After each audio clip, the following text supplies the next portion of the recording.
अष्टपञ्चाशत् सर्गः। अनिमित्तदर्शनं स दृष्ट्वा लक्ष्मणं दीनं शून्यं दशरथात्मजः पर्यपृच्छत धर्मात्मा वैदेहीमागतं विना प्रस्थितं दण्डकारण्यं या माम् अनुजगामः क्व सा लक्ष्मणवैदेही यां हित्वा त्वमिहागतः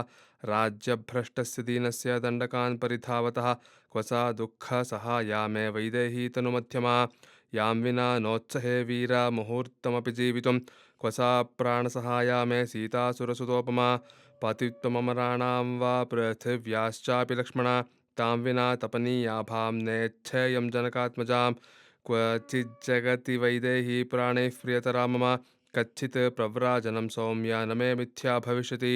सीतानिमित्तं सौमित्रे मृते मयि गते त्वयि कच्चित् सकामा सुखिता कैकेयी सा भविष्यति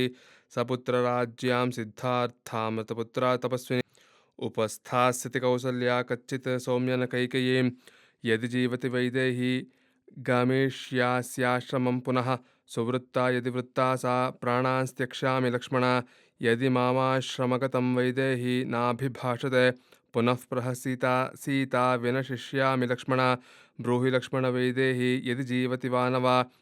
त्वयि प्रमत्ते रक्षोभिर्भक्षिता वा तपस्विनी सुकुमारी च बाला च नित्यं च दुःखदर्शिनी मद्वियोगेन वैदेही व्यक्तं शोचति दुर्मनाः सर्वथा रक्षसा तेन जिह्मेन सुदुरात्मना वदता लक्ष्मणेत्युच्चैस्तवापि जनितं भयं श्रुतस्तु शङ्के वैदेह्या सस्वरः सदृशो मम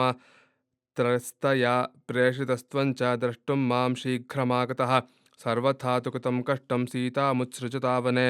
प्रतिकर्तुं नृशंसानां रक्षसां दन्तमन्तरं दुःखिता खरघातेन राक्षसाः पिशिताशनाः तैः सीता निहता घारैर्भविष्यति न संशयः अहोऽस्मिन् व्यसने मग्नः सर्वथा शत्रुसूदना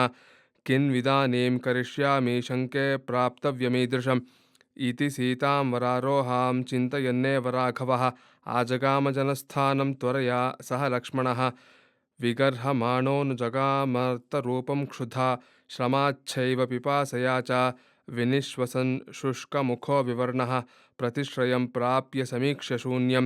स्वमाश्रमं सम्प्रविगाह्य वीरो विहारदेशाननुसृत्य कांश्चित् एतदित्येव निवासभूमौ प्रहृष्टरोमा व्यथितो बभूव